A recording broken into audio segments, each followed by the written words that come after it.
नमस्कार। गायत्री ज्योतिष केंद्र में आप सभी लोगों का स्वागत है। आप लोगों के लिए हमेशा ही ज्योतिष शास्त्र से जुड़ी हुई महत्वपूर्ण जानकारी के एपिसोड हम प्रसारित करते रहते हैं। ज्योतिष शास्त्र की हर विधा से संबंधित जानकारी हम आप लोगों के लिए लेकर आते हैं। नवग्रह जनित बहुत अच्छे अच्छे उपाय हों, सरल आसान तुरंत फलदायी या मूलभूत समस्याओं से जुड़े हुए उपाय हों, शीघ्र ही फलदायी रहते हैं। ऐसी जानकारी हम आप लोगों के लिए समय समय पर प्रसारित करते रहते हैं। इसके अलावा अंग सपुरण शास्त्र, सगुन अपशगुन, अंकशास्त्र, वास्तुशास्त्र आदि की जो महत्वपूर्ण जानकारियाँ रहती है कि जो व्यक्ति को लाभ दे सकती हैं किसी समस्या में, किसी विपत्ति के समय पे, वो हम आप लोगों तक पहुंचाने का प्रयास करते हैं। और इसके अतिरिक्त नवग्रह से संबंधित जो जन्म कुंडली से विशेष उपाय या सूत्र के माध्यम से आप स्वयं भी देख सकते हैं अपनी पत्रिका को खोल कर कि क्या इन दो ग्रहों की युति का योग ऐसा है, ऐसा फलदायी है। वो जानकारी भी हम कुंडली विश्लेषण के माध्यम से आप लोगों तक पहुंचाते हैं। तो यानी कि हर प्रकार की कंप्लीट जानकारी गायत्री ज्योतिष केंद्र की आप लोगों के लिए रहती है। जुड़िए गायत्री ज्योतिष केंद्र के साथ, चैनल को सब्सक्राइब करें, बेल आइकन दबाएं। बहुत अच्छी अच्छी जानकारी, नित्य नई जानकारी आप लोगों को देखने को सुनने को मिलेगी। आज हम आप लोगों के लिए नौ ग्रहों में महत्वपूर्ण ग्रह जिसके बारे में अक्सर हम अत्यधिक चर्चा करते रहते हैं, राहु ग्रह से संबंधित एक अत्यंत ही महत्वपूर्ण उपाय आप लोगों के लिए लेकर आए हैं। एक ऐसा उपाय जो राहु ग्रह की महापीड़ा में, जब राहु ग्रह की पीड़ा कंट्रोल नहीं हो रही होती है, कोई मार्ग नहीं सूझ रहा होता है, हर उपाय हमारा निष्फल हो जाता है यानी कि फेल हो जाता है, उस परिस्थिति में यदि इस उपाय को हम आजमाते हैं तो कहीं न कहीं इसका चमत्कारिक परिणाम हमें अवश्य ही देखने में आता है। उपाय अत्यंत सरल है। अब थोड़ा ऐसा है कि व्यक्ति के करने पे बात है।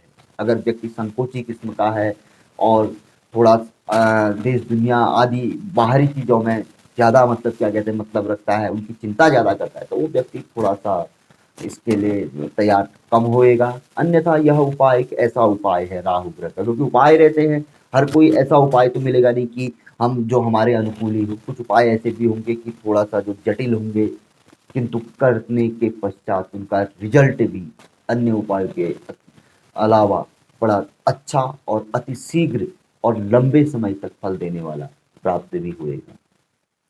राहु ग्रह जब कुपित होते हैं तो वो हमें क्या क्या पीड़ा दे सकते हैं या किसी से छिपा नहीं है। हम इतने एपिसोड आज तक आप लोगों के लिए लाए हैं और जो व्यक्ति पीड़ित है वो तो भली बात ही जानता है।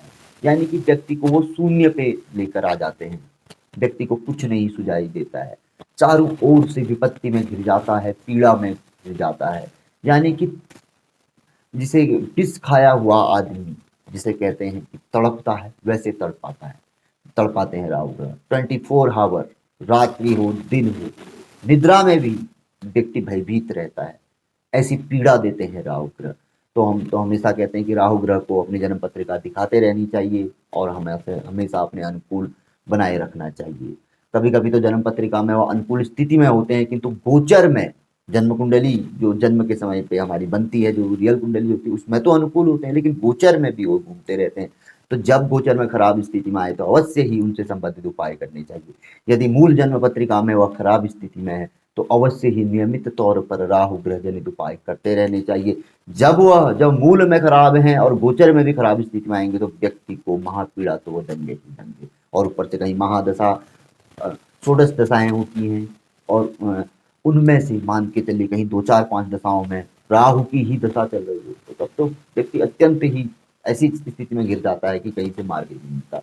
तो हम ढेर सारे उपाय आप लोगों के लिए लाते रहते हैं कि भाई व्यक्ति कौन सा जो अब हर कोई व्यक्ति एक उपाय को नहीं करेगा, जिसको जो बेहतर लगता है। ज्योतिष शास्त्र में इसी तरीके से उपाय दिए हुए हैं।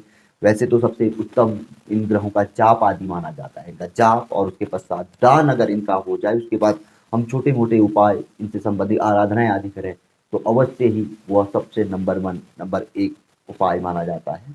फिलहाल हम बात करते हैं उपाय की, क्योंकि हम बात करते रहेंगे तो एपिसोड लंबा खिंच जाएगा और बहुत से एपिसोडों में हमने कमेंट में लोगों का देखा है कि असली पॉइंट की बात 2 पॉइंट इतने के बाद गुरुजी शुरू करते हैं। तो कुछ चीज़ें हम ऐसी भी रहती है कि जो आप लोगों तक पहुंचानी जरूरी रहती है। कोई ऐसी बात तो नहीं है कि बेकार की बातें हैं, काम की ही बातें हैं और ऐसी बातें हैं जो कहीं ना कहीं काम आएंगी। तो बात करते हैं उपाय के लिए। राहु ग्रह के लिए कहा गया है, जब राहु ग्रह की पीड़ा अत्यंत चरम सीमा पर हो, कहीं से कोई उपाय ना सूझे, तो एक नई छतरी लाकर, एक काले नीले ब्राउन कलर की एक नई छतरी लाकर अपने घर की छत पे उसको टांग देना चाहिए और 18 दिनों तक उसको टांगे रहना चाहिए। 18 दिनों तक इसलिए क्योंकि राहु ग्रह की महादशा भी 18 वर्ष की होती है और इसका जो जाप आदि कराया जाता है वो भी 18,000 की संख्या आदि में कराया जाता है। तो इसलिए 18 की संख्या मानी गई है। तो 18 दिन तक यदि कुछ इसका इफेक्ट हमें देखने में आ रहा है, थोड़ा सा भी अगर हमें महसूस हो रहा है कि वाकई हुआ है, तो उस छतरी को बंद करके किसी ऐसे व्यक्ति को दे दी जाए। 18वें दिन 17वें दिन के पश्चात 18वें दिन उसको बंद करके किसी ऐसे व्यक्ति को दे दी जाए, कोई बूढ़ा व्यक्ति, साधु सन्यासी, ऐसा व्यक्ति, या मंदिर में कोई ऐसा व्यक्ति जिसे उसके योग्य पात्र, या बाहर पे भी कोई आपको लगता है कोई योग्य पात्र है उसको दे दी जाए, नहीं तो मंदिर पे इसको छोड़ दिया जाए। तो ऐसा बताया गया है। अब यहाँ पर कोई एक बात आएगी, बहुत से लोग कहते हैं कि भाई हम तो फ्लैट में रहते हैं, हम ऐसा नहीं कर सकते हैं। तो उनको अपनी परिस्थिति को देखते हुए कहीं न कहीं पर अपने बरामदे आदि जो बालकनी आदि होती है, नहीं तो कहीं हाइट में खुली छाता भी घर के भीतर दक्षिण दिशा की ओर वह लटका सकते हैं, घर के भीतर भी या कहीं उचित स्थान देखते हुए। और 18वें दिन यदि उनको इफ़ेक्ट होता है, कहीं उनको महसूस होता है कि बिल्कुल इफ़ेक्ट हुआ है, तो उसे वह पहुंचा सकते हैं, जैसे किसी साधु सन्यासी जो बताया। अब बात आती है कि यदि व्यक्ति को कुछ भी नहीं हुआ है तो उसको आगे को बढ़ाते रहिए।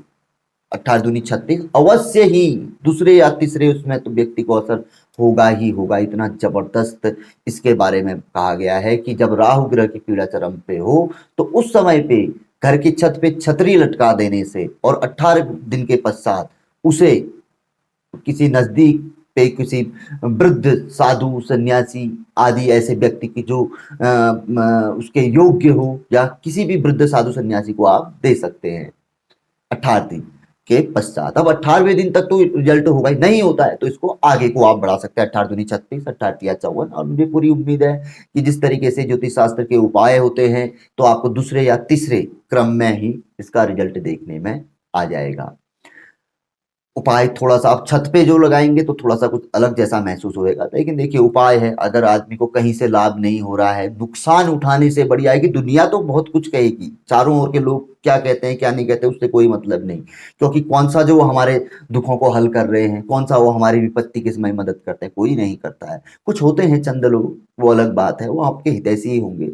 अन्यथा इन चीज़ों से को नहीं देखना चाहिए, इन्हें नज़रअंदाज करना चाहिए और जो चीज़ आप जिनसे लाभ है मिलता है उन चीज़ों को करना चाहिए। और ज्योतिष शास्त्र का हर उपाय लाभकारी रहता है। तो अवश्य ही राहु ग्रह जनित पीड़ा के लिए एक अत्यंत ही सरल उपाय है, एक छाता लेके आइए और किसी भी दिन उसे कर सकते हैं, नहीं तो विशेष तौर पर शुक्रवार शनिवार अति उत्तम वार होते हैं, तो इस दिन से आप अपने घर पे साय के समय से भी कर सकते हैं। उचित समय साय का समय सूर्यास्त के बाद का समय माना जाता है, उसके पश्चात आप इसको खोल के लटका सकते हैं और 18वें दिन प्रातःकाल जाएं और या सायंकाल भी जा सकते हैं नज़दीक के किसी मंदिर आदि पे, या किसी ज़रूरतमंद को आप इसका दान कर दें, उस छाता का वो बंद करके लेके जाइए। नहीं तो मंदिर परिसर पे आदि पे कहीं ऐसी जगह पे जहाँ से किसी ज़रूरतमंद के हाथ पे यह चीज़ पहुँच जाए, वहाँ पर को आप छोड़ दीजिए। ये अपना बुद्धि विवेक है। तो जानकारी काफ़ी अच्छी थी, यदि पसंद आए तो ज़रूर आगे बढ़ाकर आप शेयर कर सकते हैं, वीडियो को लाइक कर सकते हैं। बहुत से लोगों का हमारे लिए कमेंट या आता है, कॉल भी आई है कई लोगों की कि गुरुजी आप क्या एपिसोड बना रहे हैं, नहीं बना रहे हैं, आपकी जानकारी पिछले कई समय से हमारे पास नहीं पहुंच रही है। तो आजकल हमारे लगातार एपिसोड आ रहे हैं, थोड़ा क्रम कभी ऊपर नीचे हो सकता है, किंतु यदि आपके पास नहीं पहुंच रहे हैं तो एक बार चैनल पे आप जाइए, किसी भी एपिसोड को आप क्लिक करें, वो खुलेगा। तो चैनल को सब्सक्राइब के बाद एक बार अनसब्सक्राइब, फिर दोबारा से सब्सक्राइब, बेल आइकन आप दबा लें, आपके पास नियमित तौर पर आने शुरू हो जाएंगे। कभी कभी यूट्यूब की पॉलिसी रहती है कि कभी ऊपर नीचे हो जाता है, तो इस वजह से हो सकता है कि अनसब्सक्राइब हो गया हो, या कोई अन्य कारण भी रह सकता है। तो मिलेंगे ऐसी किसी बहुत अच्छी जानकारी के एपिसोड के साथ अगले वीडियो में। तब तक के लिए नमस्कार, जय श्री राम, जय श्री कृष्णा, ओम नमः शिवाय।